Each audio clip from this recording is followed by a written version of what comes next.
সুপ্রিয় দর্শক, স্বাগত জানাচ্ছি আজকের সম্পাদকীয়তে। আমি জাফর সাদিক।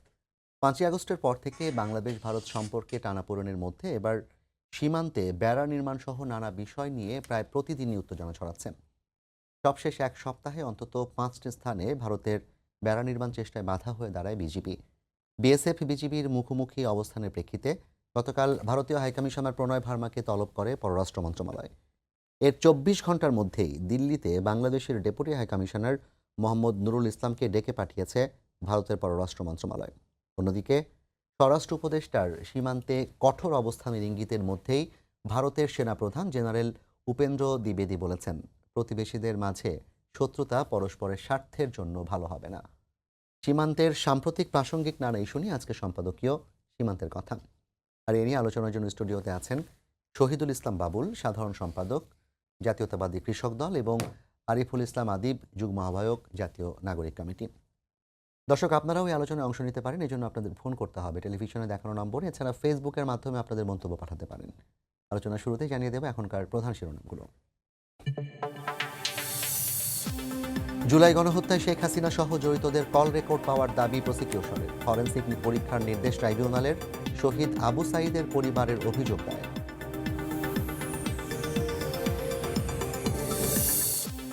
শেখ রেহানা ও ছেলেমেয়ের পূর্বাচলের প্লটে অনিয়ম, সাবেক প্রধানমন্ত্রীকে প্রভাবিত করেন কিউলিং। দুদকের ৩ মামলায় আসামি হলেন সংশ্লিষ্ট রাজুক কর্মকর্তারাও।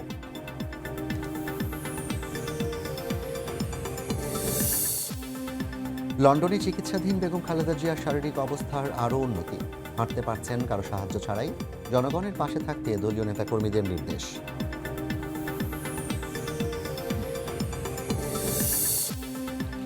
মালয়েশিয়ায় বাংলাদেশি কর্মীদের মাল্টিপল ভিসা ইস্যুর আহ্বান প্রধান উপদেষ্টার। হাইকমিশনারের সঙ্গে সাক্ষাৎ। বাদ পড়া ১৮,০০০ শ্রমিককে ঢোকার সুযোগ করে দেওয়ার অনুরোধ। দাবি পূরণের আশ্বাসে সচিবালয়ের সামনে থেকে সরলেন জগন্নাথ বিশ্ববিদ্যালয় শিক্ষার্থীরা।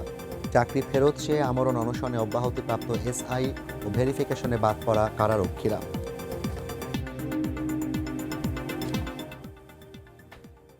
আমরা আলোচনা শুরু করতে চাই প্রথমেই আদিব, আপনাকে দিয়ে শুরু করতে চাই, কারণ আপনারা আন্দোলনের শুরু থেকে এবং আন্দোলনের পরবর্তী সময়ে সেই নাগরিক কমিটি থেকে শুরু করে বৈষম্য বিরোধী ছাত্র আন্দোলন, সবাই কিন্তু ভারত বাংলাদেশ সম্পর্কের জায়গা থেকে একটা নতুন সম্পর্ক দেখতে চেয়েছিল। এবং সেই নতুন সম্পর্ক দেখতে চাওয়ার মধ্যেই আমরা দেখেছি যে বাংলাদেশ ভারত সীমান্তে যদি ২০০০ সাল থেকে বলি, ২০০০ থেকে ২০২৪ অন্তত ২০০০ মানুষের মৃত্যু হয়েছে বিএসএফের গুলিতে এবং অনেকে আহত হয়েছেন। এবং আমরা ভেবেছিলাম ৫ই আগস্টের পর পরিস্থিতি পরিবর্তন হতে পারে, কিন্তু যদি আপনাকে একটা ছোট্ট খতিয়ান দেই যে ৫ই আগস্টের পর আমরা দেখলাম একদম ঠিক ১৩ই আগস্ট চাঁপাইনবাবগঞ্জ সীমান্তে, এরপর আপনার ৯ সেপ্টেম্বর ঠাকুরগাঁও সীমান্তে, ৮ অক্টোবর কুমিল্লা সীমান্তে, ২৫ অক্টোবর ধোবাউড়া সীমান্তে, ৬ ডিসেম্বর পঞ্চগড় সীমান্তে, ২৩ ডিসেম্বর মৌলভীবাজার সীমান্তে এবং ৮ জানুয়ারি সুনামগঞ্জের মাছিমপুর সীমান্তে অন্তত ১০ থেকে ১২ জন বাংলাদেশিকে বিএসএফ গুলি করে হত্যা করেছে। এরপর সাম্প্রতিক সময় আমরা দেখেছি কাঁটাতারের বেড়া নিয়ে এক ধরনের উত্তেজনা চলছে এবং বিজিবি প্রবল বাধার মুখে ৫টি স্থানে অন্তত তারা বাধা দিতে পেরেছে। সব কিছু মিলিয়ে বাংলাদেশের যে সীমান্ত, প্রায় ৪,১০০-২০০ কিলোমিটারের মতো সীমান্ত ভারতের সাথে, এই সীমান্তে যে উত্তেজনা, আপনারা নাগরিক কমিটির পক্ষ থেকে এই উত্তেজনা প্রশমনে কিংবা এই যে ভারত বাংলাদেশের সম্পর্কের ক্ষেত্রে যে এতদিনের যে আমাদের কেমন যেন একটা একপাক্ষিক সম্পর্কের জায়গা থেকে এই বিষয়টাকে কিভাবে দেখতে চান ভবিষ্যতে? ধন্যবাদ আপনাকে এবং একই সাথে সময় টেলিভিশনের মাধ্যমে যারা দেখছেন সবাইকে জাতীয় নাগরিক কমিটির পক্ষ থেকে শুভেচ্ছা জানাচ্ছি। প্রথমেই জুলাই আগস্টের গণঅভ্যুত্থানে শহীদদের প্রতি দোয়া রইল এবং একই সাথে স্বাধীনতা পরবর্তী ভারত বাংলাদেশ সীমান্তে বিএসএফের দ্বারা অবৈধভাবে যতজন মারা গিয়েছেন তাদের রুহের মাগফিরাত কামনা করছি। আমি একটু জাস্ট হিস্ট্রি বলি যে ২০২০ সালে আমার স্পষ্ট মনে আছে যে ২৫শে জানুয়ারি সম্ভবত সীমান্ত হত্যার প্রতিবাদে আমি ৩ থেকে ৪ দিন মতন অনশন করেছিলাম সেই সময়। এবং সেই সময় আমি ৩ থেকে ৪টি দাবি করেছিলাম। সেটি ছিল যে ভারত বাংলাদেশ সীমান্তে যতজনকে অবৈধভাবে হত্যা করা হয়েছে তাদেরকে স্থায়ীভাবে ক্ষতিপূরণ দেওয়া এবং আন্তর্জাতিক আইনের মাধ্যমে এর একটি সঠিক বিচার ব্যবস্থা করা এবং বাংলাদেশের সংসদ থেকে একটি নিন্দা জ্ঞাপন করা। যদিও ২০২০ সালে এই ফ্যাসিস্ট সরকারি ক্ষমতায় ছিল তখন, ফলে এই দাবিগুলো তাদের কর্ণপাত করা কিংবা এতে দৃষ্টিভঙ্গি দেওয়া এটা তারা প্রয়োজন মনে করেনি। আমি সীমান্তে হত্যাকে আমরা দেখি এইভাবে যে এটা শুধু একটা সীমান্ত হত্যা না। এই সীমান্ত হত্যার মাধ্যমে ভারত বাংলাদেশের জনগণকে কোন দৃষ্টিকোণ থেকে দেখে, বাংলাদেশের মানুষের প্রতি তার যে দৃষ্টিভঙ্গি, বাংলাদেশের মানুষকে বাংলাদেশকে তার দেখার যে দৃষ্টিভঙ্গি, এটা খুব সুস্পষ্টভাবে বোঝা যায়। কারণ পৃথিবীতে আর কত সীমান্তে সম্ভবত শুট অন সাইট এই রকম কোনো নীতি নেই। এক, দ্বিতীয়ত বিষয় হচ্ছে হিউম্যান রাইটস ওয়াচের মতে তারা ভারত বাংলাদেশ সীমান্তে যে হত্যা করেছে বিএসএফ দ্বারা, সেখানে তারা তদন্ত করে দেখেছে যে এটি আসলে কোনোভাবেই বিএসএফের আত্মরক্ষার না, বরং তারা এটিকে একটা নতুন শব্দ বলছে যে টিগার হ্যাপি। মানে টিগার হ্যাপি মানে সে গুলি করে খুশি আনন্দ হয়, আনন্দ পায়। মানে তার মানে হচ্ছে আপনি একটা প্রতিবেশী রাষ্ট্রের জনগণকে হত্যা করে আপনি হচ্ছে খুশি হচ্ছেন। মানে এটি হচ্ছে ভারতের প্রশাসন, মানে আমি ভারত বলতে ভারতের সাধারণ জনগণকে বোঝাবো না, ভারতীয় প্রশাসন বা ভারতের যে পররাষ্ট্রনীতি তার দৃষ্টিভঙ্গি, অর্থাৎ তারা বাংলাদেশের মানুষকে সীমান্তে মেরে খুশি হয়। তো এই যে সীমান্তে হত্যা তারা করতেছে, সর্বশেষ যেটি নিয়ে সবচেয়ে বেশি আলোড়ন হয়েছে 2011 সালের 7ই জানুয়ারি ফেলানি হত্যা নিয়ে, এবং আমরা এই গত কিছুদিন আগেই শাহবাগে আমাদের মহানগর কমিটির ব্যানারে প্রোগ্রাম হয়েছে সে ফেলানি দিবসে। তো এই যে তার যে দৃষ্টিভঙ্গিটা, সেটি কিন্তু খুব অবমাননাকর এবং হচ্ছে অমর্যাদাকর। আমরা যেটি বলবো যে দেখেন, 2000 সালের পর থেকে 2024 সালে প্রায় অলমোস্ট 2000-এর মতন আইন ও সালিশ কেন্দ্র কিংবা অধিকার এখানে যারা মানবাধিকার সংগঠন হিউম্যান রাইটস ওয়াচ তথ্য মতে প্রায় 2000-এর কাছাকাছি লোককে তারা হত্যা করেছে। এর ভিতর সবচেয়ে 9 সাল থেকে 24 সালে প্রায় 7 শতাধিক মানুষকে তারা বেশি হত্যা করেছে। সীমান্তে হত্যাটা যখন ভারত দেখে যে বাংলাদেশের ক্ষমতায় আওয়ামী লীগ ব্যতীত অন্য কেউ থাকে, তখন সে এই সীমান্তটাকে আরেকটু বেশি উত্তেজনাকর পরিস্থিতি তৈরি করে। সর্বশেষ 3রা জানুয়ারি ভারতের যে মুখপাত্র পররাষ্ট্র বিষয়ক রণধীর জয়সওয়াল, তারা 4টি শব্দ ইউজ করছেন ভারত বাংলাদেশ সম্পর্ক উন্নয়নের ক্ষেত্রে। সেক্ষেত্রে তারা বলছেন গণতান্ত্রিক, স্থিতিশীল, শান্তিপূর্ণ এবং প্রগতিশীল ইনক্লুসিভ বাংলাদেশকে সমর্থন করবে। মজার বিষয় হচ্ছে এই তার যে প্রেস ব্রিফিংয়ে তারা নতুন 2টা শব্দ নিয়ে আসছেন, একটি হচ্ছে গণতান্ত্রিক, আরেকটি হচ্ছে ইনক্লুসিভ বাংলাদেশকে। তার মানে বিগত 15 বছরে বাংলাদেশে যে শাসন ব্যবস্থা চলছে, যে ফ্যাসিস্ট রেজিম চলছে, সেই ফ্যাসিস্ট রেজিমকে কোনোভাবেই যে গণতান্ত্রিক ছিল না, কোনোভাবেই যে ইনক্লুসিভ ছিল না, সেটি কিন্তু ভারতের এই সর্বশেষ নতুন 2টি শব্দ যোগ করে তারা তাদের বলতে যাচ্ছে। এবং তার যে এখানে যে প্রত্যেকটি শব্দ স্থিতিশীল, শান্তিপূর্ণ এবং প্রগতিশীল, এই প্রত্যেকটি শব্দ দ্বারা সে বাংলাদেশের সরকারকে এবং বাংলাদেশকে একটি অশান্ত, মানে এই শব্দগুলো দ্বারা তারা বিপরীত টার্ম খেলে। অর্থাৎ এই শব্দগুলো দ্বারা স্থিতিশীল, বাংলাদেশের সীমান্তে অস্থিতিশীল করতেছে কারা? ভারত। অর্থাৎ বিশ্বের বুকে বাংলাদেশকে ভারত এভাবে রিপ্রেজেন্ট করতেছে বাংলাদেশ অস্থিতিশীল, অতএব তার সাথে আমার সম্পর্ক এটাই থাকা উচিত। শান্তিপূর্ণ, নানা ধরনের সাম্প্রদায়িকতার ক্ষেত্রে তারা এক ধরনের ষড়যন্ত্র করতে, এবং বিশেষ করে তাদের মিডিয়া যে ধরনের প্রোপাগান্ডা, এই যে সর্বশেষ আপনার চ্যাম্পিয়ন্স ট্রফির দল থেকে লিটন দাসকে বাদ দেওয়া নিয়েও তারা প্রপাগান্ডা চালিয়েছে। যে দৃষ্টিভঙ্গি দিচ্ছে, ফলে আমি যেটি বলবো যে সেটি হচ্ছে যে ভারত বাংলাদেশ সীমান্ত হত্যার ক্ষেত্রে এটা একটা প্রতীক, মানে এটা হচ্ছে তার আমাকে দেখার দৃষ্টিভঙ্গি। একই সাথে এই ক্ষেত্রে বাংলাদেশের অর্থনীতি, রাজনীতি এবং একই সাথে সাংস্কৃতিক যে আগ্রাসন চালায়, সেটার একটা সর্বশেষ চূড়ান্ত প্রতীকটা হয়েছে সীমান্তে হত্যা। আপনি যদি এখানে অর্থনৈতিক দেখেন যে ভারত বাংলাদেশের যে বাণিজ্য ঘাটতি, সেটা প্রায় $1108 সর্বশেষ অর্থ বছরে ডলার, মানে কোটি ডলার, 1100 কোটি ডলার। আপনি যদি সাংস্কৃতিক দেখেন, মানে ইভেন সামান্য যে বিনোদনের মাধ্যম, ভারত বাংলাদেশ যখনই ক্রিকেট খেলা হয় তখনই, বিশেষ করে 2015, মানে আপনি দেখবেন যে সেখানে আম্পায়ার দৃষ্টিভঙ্গি কিংবা ভারতের, অর্থাৎ ক্রিকেটের মতন একটা বিনোদনের ক্ষেত্র তারা বাংলাদেশের ক্ষেত্রে নিরপেক্ষতা বজায় রাখতে পারে না। এবং ভারতের যে দৃষ্টিভঙ্গি, এটা যারা বিরোধিতা করে কিংবা হচ্ছে যারা বাংলাদেশের পক্ষে কথা বলে, তারা বাংলাদেশকে বাংলাদেশের জনগণকে পাকিস্তানপন্থী কিংবা হচ্ছে নানা ধরনের এই সাম্প্রদায়িক বলে বিষয়গুলো ট্যাগ তো আমরা দেওয়ার সবাই মোটামুটি জানি। চেষ্টা আমি যেটা করে। আপনার কাছে জানতে চেয়েছিলাম যে নাগরিক কমিটি ভবিষ্যতের সম্পর্কটা কেমন দেখতে চাই, এই বিষয়ে আপনার কাছে শুনবো। তবে তার আগে একটু আমি বাউল ভাই আপনার কাছে আসতে চাই। আপনি কৃষক দলের সাথে যুক্ত আছেন এবং দীর্ঘদিন আপনি ছাত্র দলের রাজনীতি করেছেন বিশ্ববিদ্যালয় পর্যায়ে। আপনার কৃষক দলের একটা অন্যতম কাজ হচ্ছে বাংলাদেশের কৃষি জমি এবং কৃষির উন্নয়ন ঘটানো, সবকিছু মিলে এক ধরনের কৃষকদের উন্নয়নের কাজে আপনারা কাজ করবেন, এমনটাই আমরা জানি। ভারত বাংলাদেশের যে সীমান্ত, সেই সীমান্তের একটা বড় অংশই কিন্তু কৃষি জমি এবং সেখানে হচ্ছে বাংলাদেশি কৃষকরা একদম খেটে খাওয়া মানুষ, তারা কাজ করেন। সর্বশেষ গতকাল যেটা বলছিলাম যে সাতক্ষীরার ভোমরা সীমান্তে যখন আমরা চারা রোপণ করতে গেল বাংলাদেশের কৃষকরা, সেখানে হচ্ছে বিএসএফ বাধা দিল, সেখানকার স্থানীয় নাগরিকরা বাধা দিল এবং বাধা দিয়ে চারা রোপণ বন্ধ করে দিল, যেই জমি তাদের। অথচ সীমান্ত চুক্তি হয়েছে 1974 সালে।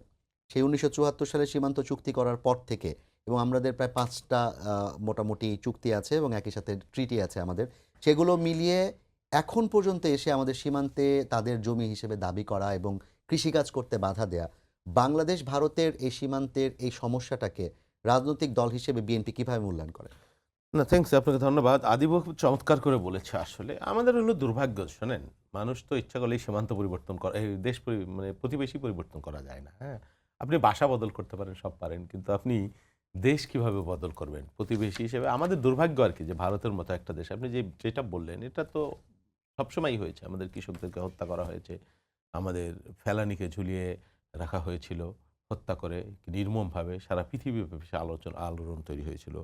দুনিয়ার কোনো দেশের সীমান্তে এইভাবে, ইভেন মানে ব্রাজিল, মেক্সিকো, আমেরিকার সীমান্ত, সব সীমান্ত সম্পর্কে আমরা জানি। ইউরোপে তো সীমান্ত উন্মুক্ত, হ্যাঁ, একটা দেশের সাথে আর একটা দেশ। এইভাবে গুলি করে মানুষ হত্যা, এমন না যে ভারত অর্থনীতি, রাজনীতি, সংস্কৃতি বা গণতন্ত্রের পৃথিবীর একটা রোল মডেল, উন্নত বিশ্ব, যে ওকে বাংলাদেশ থেকে অনুপ্রবেশকারী সেখানে ঘটবে, এই বাস্তবতা তো না। ক্ষেত্র বিশেষে ভারত আমাদের চাইতে পশ্চাৎগামী অনেক ক্ষেত্রেই, অনেক রেটিংসেই। হ্যাঁ, তো কী কারণে এই ধরনের সীমান্তে তারা কাঁটাতারের বেড়া দেওয়া, এইভাবে হত্যা করা, নোম্যান্স ল্যান্ডে আইসে কাঁটাতারের বেড়া তৈরি করা, সেটা নিয়ে উত্তেজনা তৈরি করা, এগুলা তাদের পুরনো স্বভাব। এই যে আপনি পরিসংখ্যানে যেটা বললেন, আমি দেখলাম আইন সালিশ কেন্দ্রের যে তথ্য, যে 2007 থেকে 12 সাল পর্যন্ত শারীরিক নির্যাতন করে 42 জনকে তারা হত্যা করেছে এবং 96 তার থেকে মানে গুলি 2000 করে না, পর্যন্ত নির্যাতন করে। নির্যাতন করে।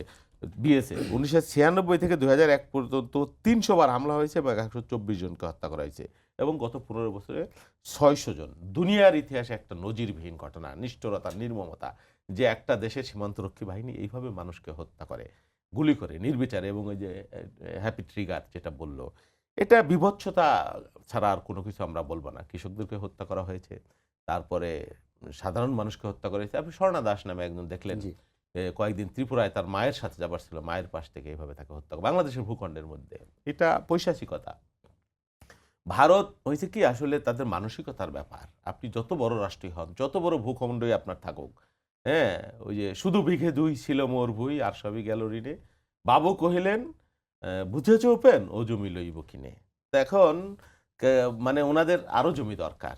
হ্যাঁ, উপেনের যে সর্বশেষ যতটুকু আছে তার মধ্যেও তাদের অধিকার আদায় দরকার। হ্যাঁ, এই দেশটা কিভাবে ভাগ হয়েছিল, কিভাবে এই মানচিত্রের উপরে পেন্সিল চালানো হয়েছিল অবিবেচনা প্রসূতভাবে, অন্যায়ভাবে, তারপরেও তাদের খায়েশ মেটে না, তারপরেও তাদের এটুকুও তাদের প্রয়োজন মনে হয়।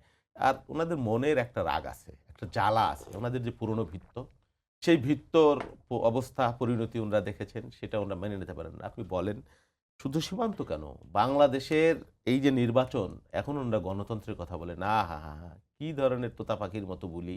কোথায় ছিলেন ওনাদের গণতন্ত্র? এই বাংলাদেশের 24-এর নির্বাচন হয়েছে, সিদ্ধান্ত হয়েছে দিল্লিতে, বাংলাদেশের মানুষ রক্ত দিয়ে তাদের অধিকার আদায় করেছে, গণতন্ত্র প্রতিষ্ঠা করেছে। হ্যাঁ, কোনো পরাশক্তি কেউ আমাদের পাশে এসে দাঁড়ায়নি, ক্ষেত্র বিশেষে আমাদেরকে কি বল নিপীড়ন করেছে।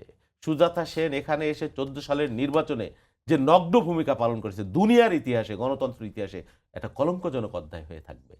হ্যাঁ, কিন্তু তাদের আপনি যেই আশীর্বাদ পুষ্ট যে সরকার অর্থাৎ আওয়ামী লীগের কথাই যদি বলেন, তাহলে 2009 সালে ক্ষমতা আসার পর 2024 পর্যন্ত এই সময়কালেও তারা 6 শতাধিক মানুষকে হত্যা করেছে, করেছো তো পুরনো অভ্যাস, সব দিয়ে দেওয়ার খাসলা, পরে। হ্যাঁ, ওই যে স্বামীর দেশ, স্ত্রীর দেশ, তারপরেও তো আমরা রক্ষা পাইনি। কি কারণে রক্ষা পাবো বলেন? নত জননীতি। বরং এখন কমবে। ওই যে রোমারির ঘটনা আপনার মনে নেই 2001 সালে? হ্যাঁ, বিডিআর গুলি করে 18 ষোলো জনকে, জনকে। 16 জনকে, হ্যাঁ, আর আমাদের 3 জন।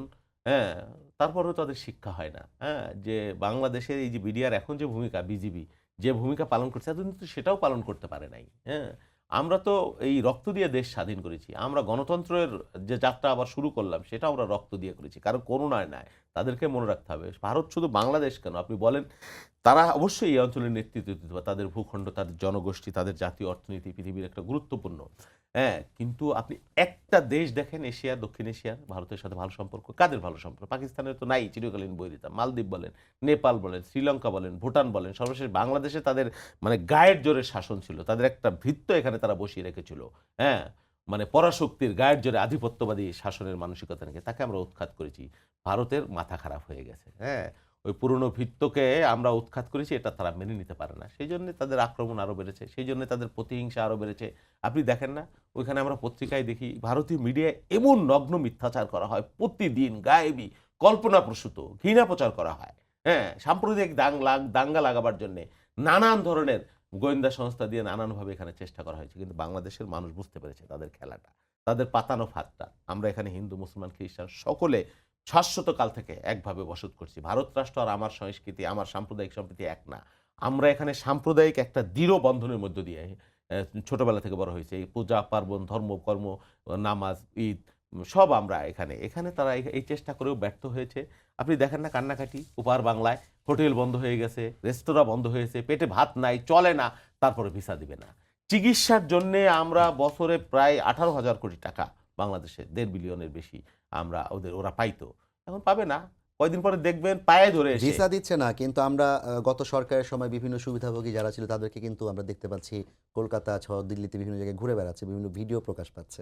সেটা ওই যে ওদের ভৃত্য এবং তার চেলা চামুন্ডা, তাদেরকে আশ্রয় তো দিতে হয়। বলছে না যে ভারতকে যা দিয়েছি চিরকাল। কালকে একজন দেখলাম কংগ্রেসের একজন সিরিয়ান নেতা, একজন দায়িত্বশীল সরকার, কি বিজেপির বা কংগ্রেসের, বলছে যে হাসিনা যতদিন থাকে তাকে সেবা দিয়ে যাওয়া উচিত এবং ইভেন কি মৃত্যু পর্যন্ত, তার জীবনের শেষ দিন পর্যন্ত। আর হাসিনাও আগে বলেছিলেন যে ভারতকে যা দিয়েছি ভারতের চিরকাল মনে রাখতে হবে, ভাইস ভার্সা, বুঝেন নাই? সেই ভাইস ভার্সা হবার তাই দেখছি আমরা। হ্যাঁ, মুক্তিযুদ্ধের সময় একদল লোক ওইখানে গিয়ে ওই যে থিয়েটার রোডের হোটেলে, রেস্তোরাঁয়, হ্যাঁ, আমোদ আয়েশে লিপ্ত ছিলেন। ওই একই ক্যারেক্টার, একই চরিত্র আর কি আওয়ামী লীগের। হ্যাঁ, ওই কয়দিন আগে গলাবাজি করেছে, হাসিনা পালায় না, আওয়ামী লীগ পালায় না, সব দেখেন না। একজন লুঙ্গি ভরে পালাইছে। আমরা 5ই আগস্টের আগেই এই কথা বলেছিলাম যে পালাবেন তো লুঙ্গি ভরে পালানোর সুযোগ পাবেন কিনা দেখেন। তাই হয়েছে, পরিণতি যাবার ইতিহাস নির্ধারিত। আপনি যেটা বলছিলেন যে বর্তমান সময়ে এসে আন্দোলন পরবর্তী সময়ে, অভ্যুত্থান পরবর্তী সময়ে আমরা যেটা দেখলাম যে আমাদের স্বরাষ্ট্র উপদেষ্টা কিন্তু সরাসরি বলছেন যে ভারতের সাথে আমাদের সম্পর্ক হবে ন্যায্যতার ভিত্তিতে, এবং তিনি কঠোর হওয়ার ইঙ্গিতও দিয়েছেন। এবং আজকেই আর্মি ডের আগের দিন ভারতের যে সেনাপ্রধান উপেন্দ্র দ্বিবেদী তিনি সংবাদ সম্মেলনে বলেছেন যে বাংলাদেশের সাথে যে সম্পর্কটা সেটা আসলে ভালো রাখা গুরুত্বপূর্ণ ভৌগোলিক কারণে এবং উভয় স্বার্থ রক্ষার জন্য। পাশাপাশি তিনি আরেকটা গুরুত্বপূর্ণ কথা বলেছেন যে নির্বাচিত সরকার আসলেই সব সমস্যার সমাধান হয়ে যাবে। তার মানে ভারত আসলে কি বলতে চায়? শোনেন, ভারত সব ধরনের এক্সপেরিমেন্ট করে দেখেছে। এখানে তার দোসর ভৃত্য তাকে রাখবার চেষ্টা করেছে, বাংলাদেশের মানুষ উৎখাত করেছে। এখন তার কোনো বিকল্প নাই। হ্যাঁ, বাংলাদেশের মানুষ তাদের গণতন্ত্র তারাই ঠিক করবে। এটা ওনার নসিহতও করবে না, আর ওনার ওই বিরোধিতার আর গণতন্ত্র বা বাংলাদেশের অগ্রযাত্রার বাধাগ্রস্ত হবে না। উনি ভালো কথা বলেছেন যে কি বলেছেন, সমতার ভিত্তিতে প্রত্যেকেরই এটা হওয়া উচিত। অবশ্যই সেটাই হওয়া উচিত। আমি একটা স্বাধীন রাষ্ট্র, আমার স্বকীয়তা আছে, আমার সার্বভৌমত্ব আছে। হ্যাঁ, আমরা পৃথিবীর বুকে আমরা কি বলে আমাদের ছেলেরা, আমাদের মেয়েরা সারা পৃথিবীতে গুগলসে, নাসায়, হ্যাঁ, মাইক্রোসফটে কাজ করছে। দেশে বিদেশে আমাদের প্রতিনিধিত্ব আছে। আমরা আন্তর্জাতিক মানদণ্ডে আমাদের কোথায় থেকে আমরা আমাদের পিছনে ফেরবার আর সময় নেই। আমাদের সুশাসন প্রয়োজন, সেটা আমরা নিজেরা নির্ধারণ করব। ওনাদের সবক হবে না। তবে উনি ভালো বলেছেন, অধ্যত্ত ভূমিকা না দেখিয়ে একমাত্র ওই যে ভারতীয় সেনাপ্রধান তার বক্তব্যটা আমি দেখলাম যে প্রতিবেশী পরিবর্তন করা যায় না, ঠিকই। সেই জন্যে সম্পর্কটা সমতার ভিত্তিতে, ন্যায্যতার ভিত্তিতে এটাই হওয়া উচিত। আর গণতন্ত্রের কথা যেটা বলেছেন সেটা মুখের বাণী যদি না হয়, স্যার আমি খারাইয়া যাবো, আপনি বসাইয়া দিবেন, ওইরকম না হইলে তাহলে ঠিক আছে, অবশ্যই আমরা তাকে সাধু। জামাল ভাই, আপনার কাছে আবার আসবো আমরা। আমি একটু আদিব আপনার কাছে শুনতে চাই, যেটা আপনাকে প্রশ্ন করেছিলাম প্রথমে। আমরা কিন্তু বাংলাদেশের কঠোর অবস্থানের প্রেক্ষিতে দেখছি ভারত তাদের প্রোপাগান্ডা কমানো থেকে শুরু করে একটু সহনশীল আচরণ করার চেষ্টা করছে, এবং সবচেয়ে গুরুত্বপূর্ণ হচ্ছে বাংলাদেশের পররাষ্ট্র মন্ত্রণালয় ভারতের হাইকমিশনারকে ডেকে পাঠিয়েছে। ভারত কি পাল্টা জবাব হিসেবেই আমাদের ডেপুটি হাইকমিশনারকে ডেকে পাঠালো আজকে? সেটা অবশ্যই ভারত চেষ্টা করতেছে তার যে আগ্রাসনী ভূমিকা তার একটা ধারাবাহিকভাবে এটা করতে। সবচেয়ে বিষয় যেটি হচ্ছে যে দেখেন ভারতের যে আগ্রাসী মনোভাব এটির কারণে কিন্তু হচ্ছে যে আপনার শুধুমাত্র বাংলাদেশের মানে একেবারে শুধু রাজনৈতিক সচেতন জনগোষ্ঠী না, মানে একেবারে সাধারণ জনগণ, এই সাধারণ জনগণও কিন্তু হচ্ছে ভারতের এই আগ্রাসী দৃষ্টিভঙ্গিতে খুবই বিরক্ত। সেই জায়গা থেকে আপনি আমাদের যে প্রশ্নটা বলছেন যে জাতীয় নাগরিক কমিটি কী ধরনের সম্পর্ক দেখতে চায়, এটি আমরা অনেক আগে থেকেই বলে আসছি। প্রায় এই সরকার পড়ার আগ থেকে আমরা যখন 2018-19 বা যেই সময় থেকে আমরা আমাদের এই অ্যাক্টিভিজম গণতান্ত্রিকভাবে আন্দোলন সংগ্রাম করে আসছি, আমরা স্পষ্ট করে বলে আসছি যে ভারত বাংলাদেশের সম্পর্ক হবে মর্যাদা ন্যায্যতার ভিত্তিতে এবং কোনোভাবেই মানে অমর্যাদাকর দৃষ্টিভঙ্গিতে হবে না। তাহলে সেটা আমরা কিভাবে বুঝবো? তার আচরণগত দ্বারা আমরা বুঝাবো। যদি সে সীমান্ত হত্যা না করে তাহলে আমি বুঝবো সে আমাদেরকে মর্যাদা দিচ্ছে। যদি অর্থনৈতিক যে বিষয়গুলো আছে সেগুলোতে সে যদি তার নীতি পরিবর্তন না করে বা পরিবর্তন করে তাহলে আমরা বুঝবো যে তারা এই দৃষ্টিভঙ্গির দিকে আগাচ্ছে। আর যদি এর বিপরীতে তারা না আমাদের যে ত্রিপুরায় যেটি দেখলাম যে আমাদের উপ হাই কমিশন অফিসে যেভাবে হামলা করেছে এবং সর্বশেষ মানে যেটি করেছে যে আপনার সীমান্তে বেড়া দেওয়া, বিশেষ করে ৫টি স্থানে চাঁপাইনবাবগঞ্জ এবং নওগাঁর সীমান্তে, এটি কিন্তু খুবই একটি আপত্তিকর বেড়া তো দেওয়া প্রায় শেষ। 4,000 কিলোমিটারের মধ্যে 3,000 কিলোমিটারই বেড়া দেওয়া হয়েছে এবং 1200 কিলোমিটার মতো খালি আছে। জি জি সেই জায়গায় আমাদের আন্তর্জাতিক সীমান্তের যে চুক্তি কিংবা আমাদের যে সমঝোতা সেটা অনুযায়ী সীমান্তের নোম্যান্স ল্যান্ডও না, 150 গজের ভেতরে দু দলের কেউই কোনো স্থাপনা নির্মাণ করতে হলে পারবে না। উভয় পক্ষের সম্মতি লাগবে, আলাপ আলোচনা করতে হবে। ভারত তো সেটিও মানছে না। ভারত তো মানে সেটি মানছে না বলতে কি 2008 সালের যে নির্বাচন, মানে সবাই তো বলে যে শুধু 14, 18 এবং হচ্ছে 24-এ নির্বাচন। 8 সালে নির্বাচনটি কিন্তু একটি কি বলে আর কি মাস্টার প্ল্যান নির্বাচন হয়েছে, যেটা আমরা ভারতের যে তৎকালীন রাষ্ট্রপতি ছিলেন তার বইয়ের যে ব্যক্ত সেটি আমরা দেখেছি। এছাড়া আমাদের বর্তমান যে পররাষ্ট্র উপদেষ্টা আছেন তার একটি 2007-এর এই সর্বশেষ নির্বাচন আগে আমি একটা ইন্টারভিউ করেছিলাম। তখন সে ওই নির্বাচনের সময় সে পররাষ্ট্র সচিব ছিলেন। তখন সে স্পষ্টভাবে বলেছিল যে নির্বাচনে বিরোধী দলকে আইনশৃঙ্খলা বাহিনীদের দ্বারা দৌড়ের উপর রেখেছে। অর্থাৎ 8 সালে নির্বাচনে যে 2/3 মানে 200-র অধিক যে আওয়ামী লীগ যে নির্বাচনে জয়ী হয়েছে সেই নির্বাচনটি ছিল এক ধরনের প্রশ্নবিদ্ধ এবং হচ্ছে পূর্ব পরিকল্পিত এবং এর ধারাবাহিকতায় তারা কিন্তু কি করছে 14 সালে এসে আরেক ধাপ এগিয়েছে 18 সাল এবং 24 সাল। আপনারা জানেন যে জাতিসংঘের বাইলেটারাল মানে দুইটা দেশের মধ্যে দ্বিপাক্ষিক সম্পর্কের ভিতরে একটা আছে যে কোনো প্রতিবেশী রাষ্ট্র বা কোনো রাষ্ট্র অন্য রাষ্ট্রের গণতান্ত্রিক বা রাজনীতির মধ্যে যদি অবৈধভাবে হস্তক্ষেপ করে সেক্ষেত্রে এই 25 ধারা আইন বলে ওই রাষ্ট্র হচ্ছে আন্তর্জাতিকভাবে কিন্তু আবেদন করতে পারে। আমি মনে করব 2014 সালে ভারতের পররাষ্ট্রমন্ত্রী যেভাবে এসে বাংলাদেশের নির্বাচনে সরাসরি হস্তক্ষেপ করেছে সেই বিষয় এখন যেহেতু একটা অন্তর্বর্তী সরকার আছে, গণ অভ্যুত্থানের সরকার আছে, তারা যেন আন্তর্জাতিকভাবে জাতিসংঘের সেই ধারার উল্লেখ করে যেন তারা আন্তর্জাতিকভাবে যেন এটার একটা বিচারের মুখোমুখি করে বাংলাদেশের গণতন্ত্রে সরাসরি যেভাবে হস্তক্ষেপ করেছে সেই আইন ভঙ্গ করার ফলে। একই সাথে ভারতের যে দৃষ্টিভঙ্গিটা এটা যদি শুধু এরকম হইতো যে শুধু ভারত আর বাংলাদেশের ভিতর সম্পর্কটি খারাপ, বিষয়টা না। আপনি দেখবেন যে দক্ষিণ এশিয়ার যে টোটাল 8টি রাষ্ট্র আছে এখানে, চীন, আফগানিস্তান, পাকিস্তান, ভুটান, নেপাল, মালদ্বীপ, প্রত্যেকটা রাষ্ট্রের সাথে ভারতের কিন্তু খুবই মানে বৈরী সম্পর্ক। অর্থাৎ দক্ষিণ এশিয়ার বরং ভারত যে সর্বশেষ বন্ধু বলতে বাংলাদেশই ছিল বা সর্বশেষ বন্ধু বাংলাদেশ ছিল না, বাংলাদেশের সরকার ছিল। ফলে আমরা যেটা বলবো যে দক্ষিণ এশিয়ায় ভারত একটি আগ্রাসী পূর্ণ রাষ্ট্র, তার আগ্রাসী মনোভাব যদি পরিবর্তন না করে তাহলে তাকে এর সমুচিত খেসারত কিন্তু তাকে কিন্তু ভবিষ্যতে দিতে হবে। আদিব, আপনার কাছে আসবো। আবুল ভাই, আমি একটু জানতে চাই, আপনি সম্প্রতি দেখেছেন যে আফগানিস্তানের যেই তালেবান সরকার, যাদেরকে ভারত আসলে মৌলবাদী জঙ্গি হিসেবেই স্বীকৃতি দিয়েছে এতদিন ধরে, সেই তালেবান সরকারের সাথে কিন্তু আমরা ভারতের এক ধরনের সমঝোতা চুক্তির দিকে যেতে দেখছি এবং বাংলাদেশে আপনার অন্তর্বর্তীকালীন সরকারকে জঙ্গি সরকার হিসেবে, তারপর হচ্ছে মৌলবাদী সরকার হিসেবে প্রতিষ্ঠার একটা প্রয়াস আমরা দেখেছি। এই যে তাদের দুই ধরনের নীতি, তারা আসলে কি চায় বাংলাদেশের কাছ থেকে? এগুলো ডাবল স্ট্যান্ডার্ড, ভনিতা, ভণ্ডামি, নোংরামি, নিচু মানসিকতা। ভারত সারা পৃথিবীর নেতৃত্ব তো দূরের কথা, এই উপমহাদেশের নেতৃত্ব দেওয়ার যোগ্যতা হারাইছে তাদের অ্যাক্টিভিটিসের কারণে, তাদের হীনমন্যতার কারণে, তাদের এই কুটচালের কারণে। হ্যাঁ, ওই যে ওই প্রাগৈতিহাসিক সময়ে আমরা শুনতাম যে ইসের নীতি কি বলে, ওই চাণক্য। চাণক্যের যে নীতি, সেই নীতি তারা এখানে প্রয়োগ করে তারা নেতৃত্ব দিতে চায়, পৃথিবীর নাকি নেতৃত্ব দিবে। আরে ভাই, উপদেশের নেতৃত্ব দেওয়ার যোগ্য নিজেকে তৈরি করেন না আগে, তারপরে তো।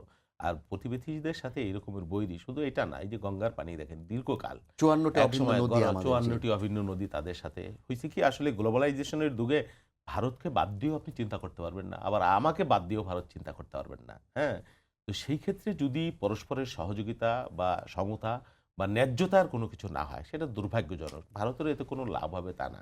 এই যে বৈদেশিক মুদ্রা হারাচ্ছে, এটা কি সুখকর? এটা দীর্ঘমেয়াদী তারা পারবে? বাংলাদেশ থেকে যত মানুষ চিকিৎসার জন্য যত টাকা ব্যয় করতে, ভিসা দিচ্ছে না, ভালো, অসুবিধা তো নাই, আমার বৈদেশিক মুদ্রা পাচ্ছে।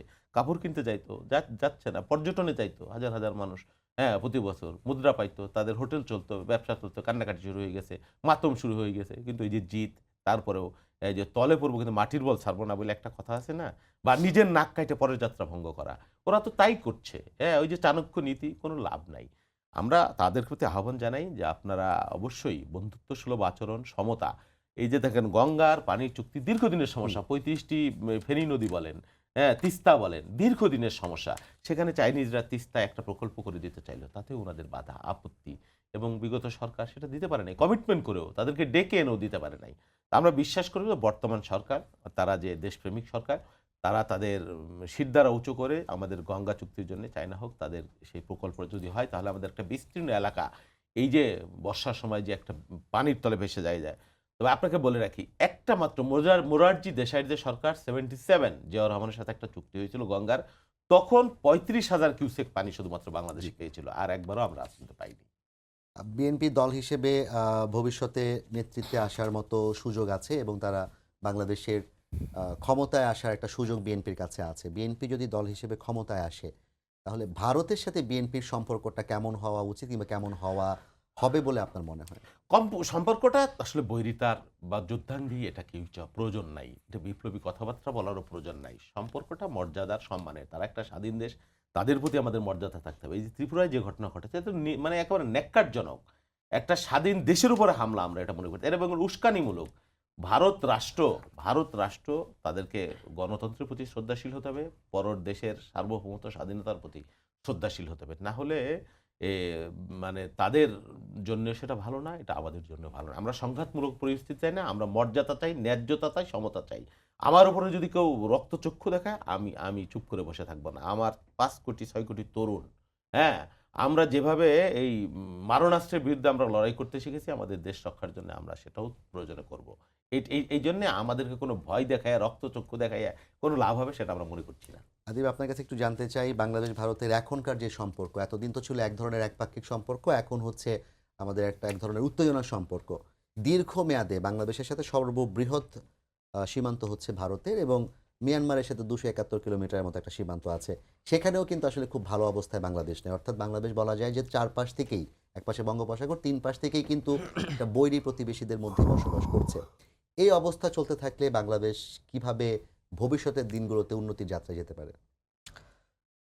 কিভাবে উন্নতি মানে দিকে এই অবস্থা চলতে থাকা চলতে উচিত কিনা, থাকলে এবং না হলে সমাধানটা কি করা এটা উচিত? হচ্ছে কোনোভাবেই এই উচিত, মানে চলাটা কোনোভাবেই উচিত না। কিন্তু বাংলাদেশের এই মুহূর্তে কি করা উচিত, সেটি যদি আমি বলি, আসলে আমিও গুম হব কিনা এটার একটা দৃষ্টিভঙ্গি আছে। কারণ আপনি দেখবেন যে ইলিয়াস আলী, বিএনপির সাবেক নেতা, তিনি কিন্তু এই ভারতের বাদ নিয়ে কিন্তু বেশ একটি লং মার্চ করা বা এরকম একটা উদ্যোগ গ্রহণ করছিলেন। তাকে কিন্তু গুম করে হইছে। এবং যদিও সালাউদ্দিন ভাই তাকে ভারতে গুম করার পরে আবার তিনি ফিরে আসছেন। কিন্তু সবাই তো আর সালাউদ্দিন ভাইয়ের মতন ফিরে আসবে না। মানে অনেকে ইলিয়াস ভাইয়ের মতন হারিয়ে যেতে পারে। দ্বিতীয়ত বিষয় হচ্ছে যে এই ভারত বাংলাদেশ সম্পর্কের সাথে আমাদের মানে আমাদের যে প্রজন্মটা, এই প্রজন্মের একটা লড়াই আছে। মানে আমরা যখন থেকে রাজনীতি বুঝি, এবং আমাদের জীবন্যাসের একটা বড় ধরনের হুমকি কিন্তু আছে। ধরেন 2020 সালে 19 সালে আ ভারত যখন এনআরসি-সিএ যখন শুরু করে নাগরিকত্ব আইন নিয়ে, তখন কিন্তু ১ম ঢাকা বিশ্ববিদ্যালয় কিন্তু তৎকালীন ডাকসুর ভিপি নুরুল হক নূর সহ এখন যারা নেতৃত্বে আছেন, উপদেষ্টায় আছেন, আমাদের ছাত্র নেতৃত্ব নাহিদ ইসলাম, আসিফ মাহমুদ থেকে শুরু করে, আমাদের তখন কিন্তু এর প্রতিবাদে আমরা কিন্তু ওখানে মানববন্ধন করি এবং হচ্ছে বিক্ষোভ হয়। তখন মুক্তিযুদ্ধ মঞ্চ কিন্তু সরাসরি এসে সেই প্রোগ্রামে বাধা দেয় এবং দুবার হামলা করে। সর্বশেষ যেটি ঘটে আসলে মুক্তিযুদ্ধ মঞ্চ মুক্তিযুদ্ধ মঞ্চ, এবং তারা বলে যে ভারতের বিষয়ে কোনো কথা বলা যাবে না।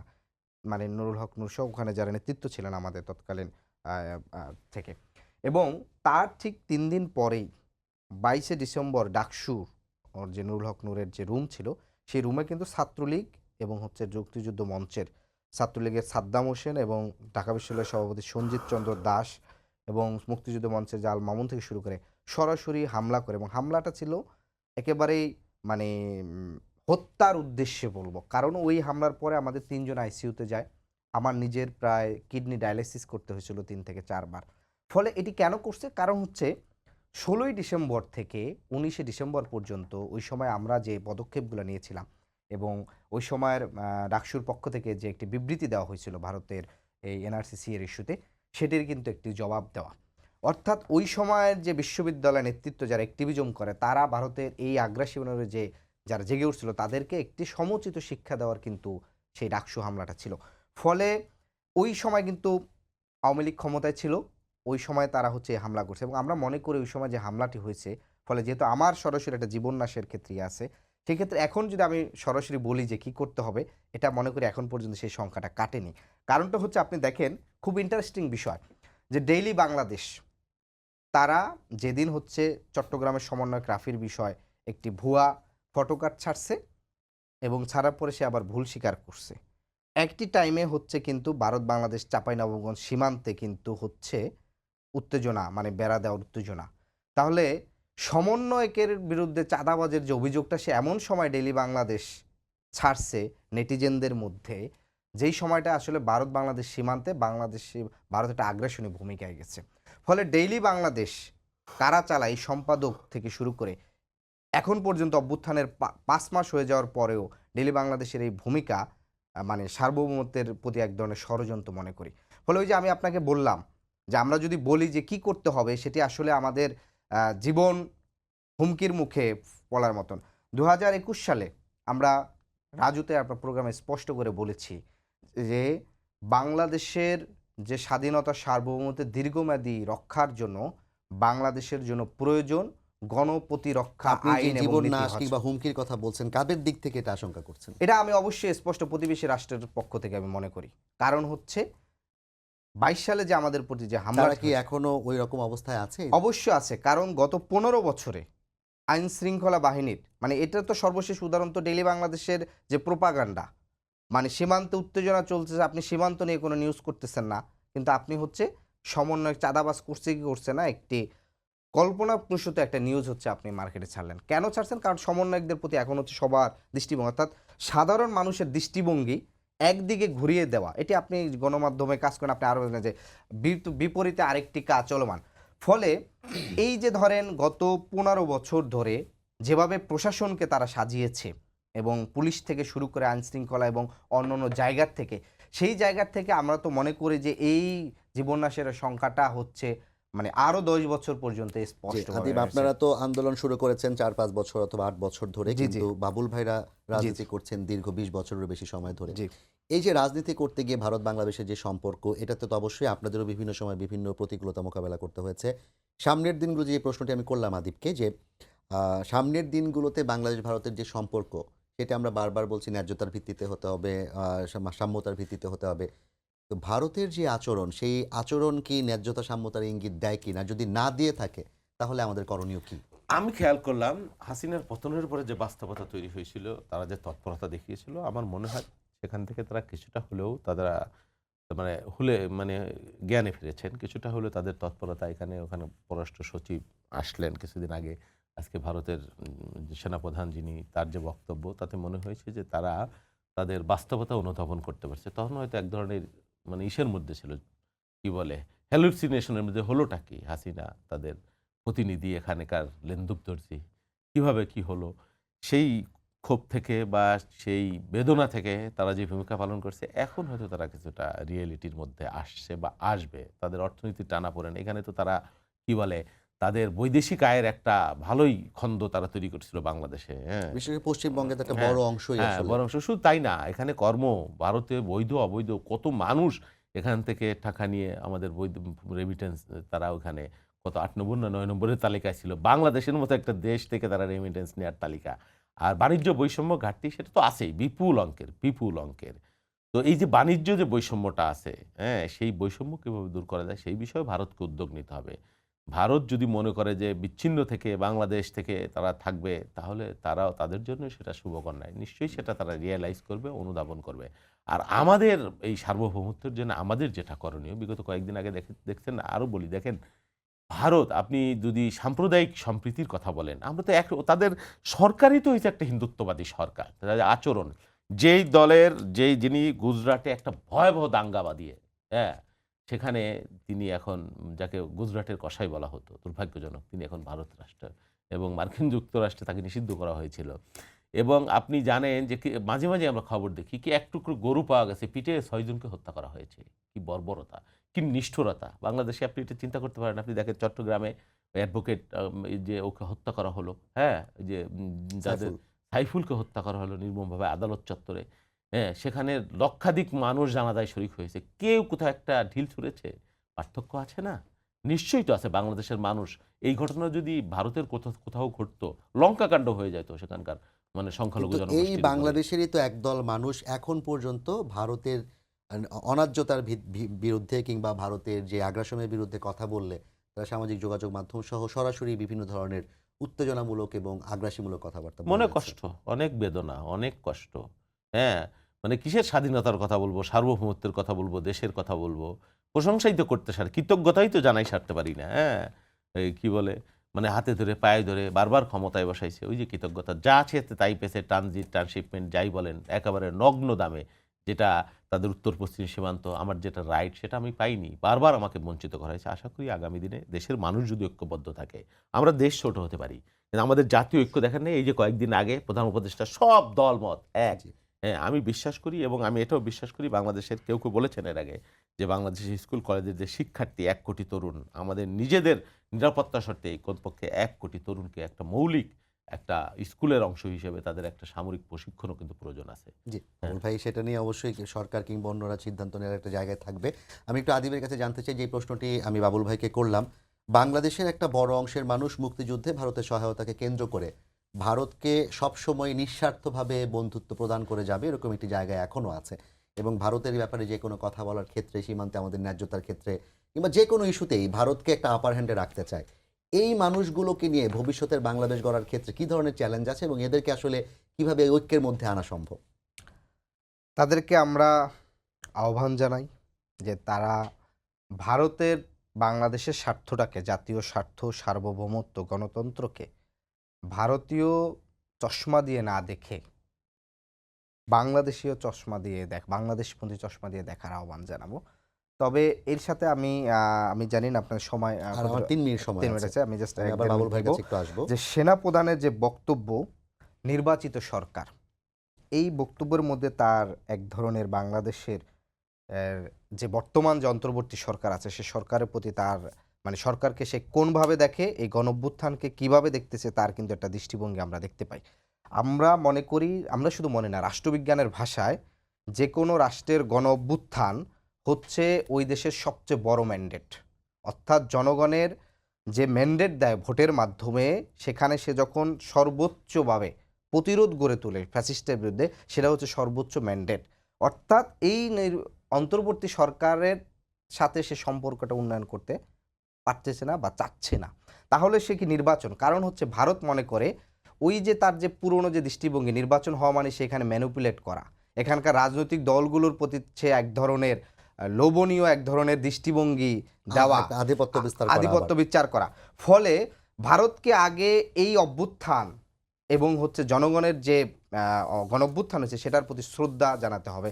কিন্তু আমরা দেখি যে সে বরং যে ফ্যাসিস্ট খুনি হাসিনাকে সে আশ্রয় দিয়ে এবং সর্বশেষ তাদের যে একজন সিনিয়র নেতার যে বক্তব্য, সেটি দ্বারা কিন্তু বাংলাদেশের মানুষের লড়াইকে সে অমর্যাদা করছে। আদিব, আমি বাবুল ভাইয়ের এটা কাছে একটি আসতে চাই। ভাই, গুরুত্বপূর্ণ বিষয়। একটু আমাকে জাস্ট বলবেন, যেটা নাকি আদিব দাবি করলেন যে আমাদের যে গণ অভ্যুত্থান, সেই গণ অভ্যুত্থানের প্রতি মানুষের এক ধরনের ম্যান্ডেট আছে এবং সরকারের প্রতি ম্যান্ডেট আছে, গণ অভ্যুত্থানই ম্যান্ডেট।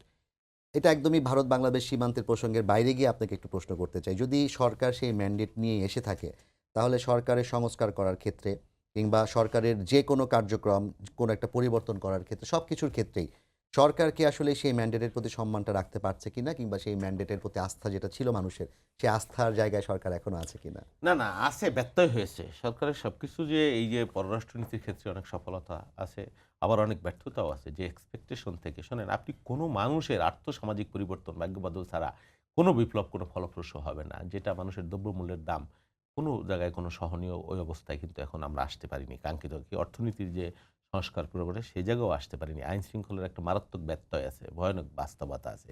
তা সত্ত্বেও এই সরকার অবশ্যই মানুষের সমর্থনেরই সরকার। এখন সরকার, আপনার ম্যান্ডেট আছে বলে আপনি যাচ্ছে তাই তো করতে পারবেন না। গণবিরোধী কোনো কাজ তো আপনি করতে, গণ আকাঙ্ক্ষার বাইরে তো আপনি কিছু করতে পারবেন না, বা করা উচিত না ততক্ষণ পর্যন্ত আপনার ম্যান্ডেট থাকবে না। ম্যান্ডেট আছে মানে চিরকাল থাকবে, বিষয়টা তো ওরকম না। তাহলে তো ৫ বছর পর পর ভোট এলে সরকার বা দলের পক্ষে বিপক্ষে সরকার পরিবর্তন হবার তো কোনো প্রয়োজন ছিল না। ম্যান্ডেট দিয়েই মানুষ আনে, আবার মানুষই প্রত্যাখ্যান করে। এটাই শাশ্বত, এটাই নিয়ম। আমি যেটা মনে করি, অবশ্যই তারা সংস্কার করতে পারবে, কেন করবে না? সংস্কারের সাথে, গণতন্ত্রের সাথে, নির্বাচনের সাথে কোনো বৈপরীত্য নাই, বিরোধ নাই, কনফ্লিক্ট নাই। আমাদের যেটা বক্তব্য, যে সরকারের নানা দিকের দুর্বলতা আছে। যেহেতু রাজনৈতিক সরকার না, পেছনের শক্তি ওইভাবে প্রত্যক্ষভাবে না, বা বিভিন্ন এক গাছের ছাল আর এক গাছের বাকল মিলে একটা সরকার করা হয়েছে, তাদের দুর্বলতা থাকতেই পারে। তারা একটা মৌলিক সংস্কার করে বাংলাদেশের মানুষের কাছে যতক্ষণ ক্ষমতা হস্তান্তর করবে, যত তাড়াতাড়ি ততই মঙ্গল। অবশ্যই তারা সংস্কার করতে পারবে, এর মধ্যে কেন করবে না? আদিব, আপনাকে দিয়ে শেষ করতে চাই, আপনার কি মনে হয় যে নির্বাচন হয়ে গেলে ভারত বাংলাদেশ সম্পর্কের স্বাভাবিক অবস্থায় পৌঁছানোর সম্ভাবনা আছে?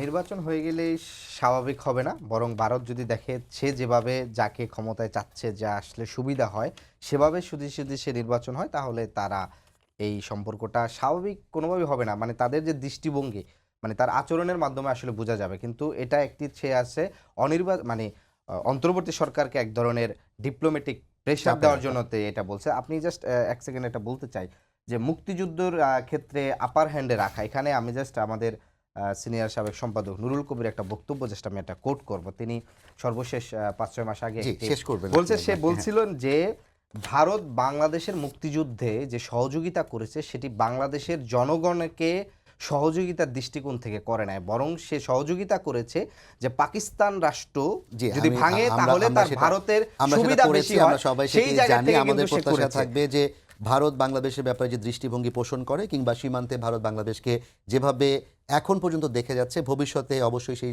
দৃষ্টিভঙ্গিটা ন্যায্যতার ভিত্তিতে হবে, সম্মানের ভিত্তিতে হবে, এবং প্রতিবেশীমূলক যে আচরণ, ভারত সেই আচরণটি বজায় রাখবে, এমনটা আমাদের প্রত্যাশা। সবাইকে ধন্যবাদ জানিয়ে শেষ করছি আজকে সম্পাদকীয়। আগামীকাল আবারও দেখা হবে রাত 10টায়। দেখার আমন্ত্রণ রইল। শুভরাত্রি।